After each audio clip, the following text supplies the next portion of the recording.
As dog owners, we always want to provide the best care for our four-legged friends. With the vast amount of information available on the internet and in social media, it can be hard to know what's true and what isn't. I'm Dr. Juli, and I've been working with dogs for most of my life. Today we're going to talk about common misconceptions about dogs, and specifically dog health.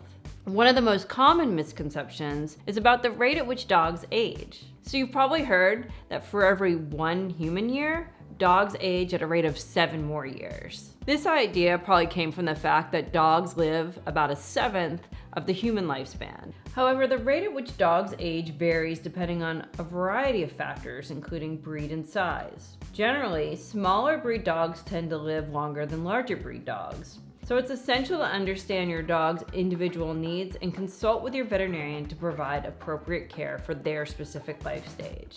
For example, small breed dogs like Chihuahuas can live up to 20 years, whereas larger breed dogs like German Shepherds have an average lifespan of about 10 years. Another common misconception is that dogs can eat basically anything that humans can eat. Although dogs can eat some of the same things that we can, a lot of human foods like chocolate, grapes, and onions are very toxic and even deadly to dogs. For example, just 1 grape can be enough to cause kidney failure in a small dog. Before you offer your dog any human food, make sure to check that it's not toxic. Another myth that you may have heard is that if your dog's nose is dry, it means that they're sick. But the moisture on your dog's nose can vary throughout the day due to a variety of factors, including environmental conditions and how hydrated they are. But a better way to tell if your dog's not feeling well is to pay attention to other signs, such as change in appetite, energy levels, or behavior change. So we just talked about your dog's nose. What about their mouth?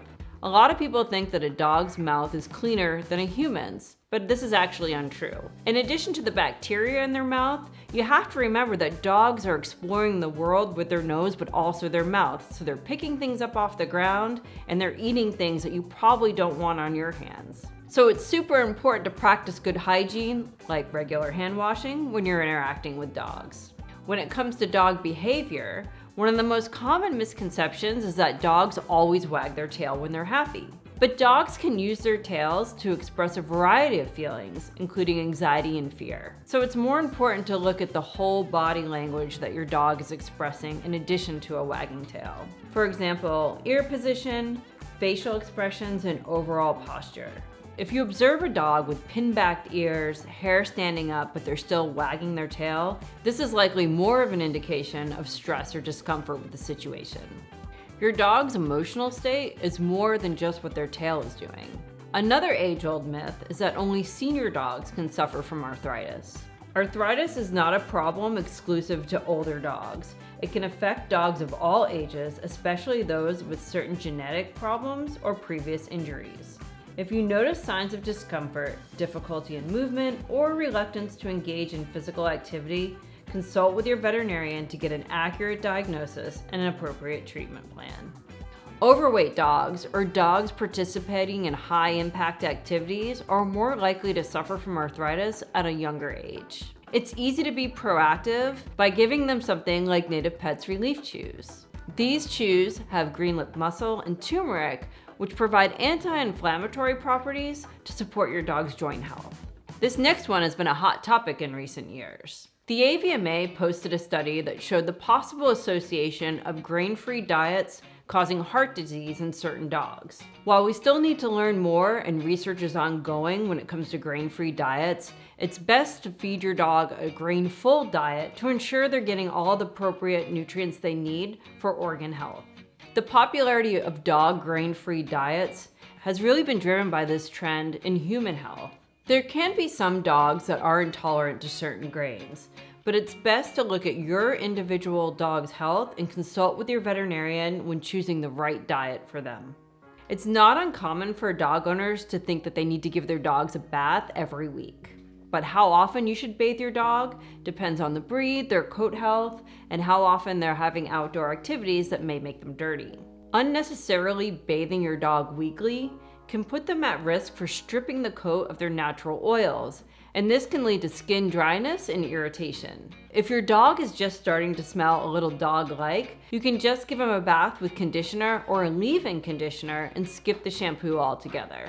One thing that dog owners often don't think about is UV protection for their dogs.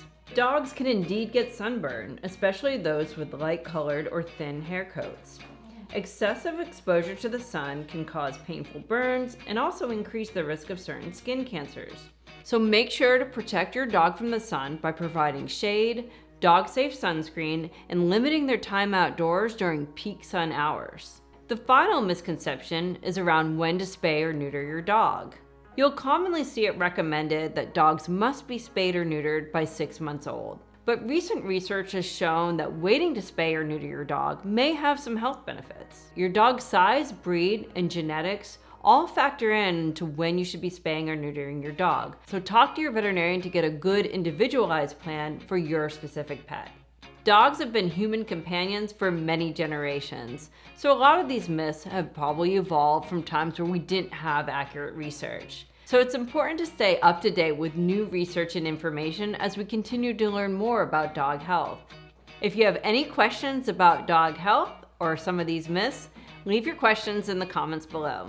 Thanks for watching, and we'll see you next time.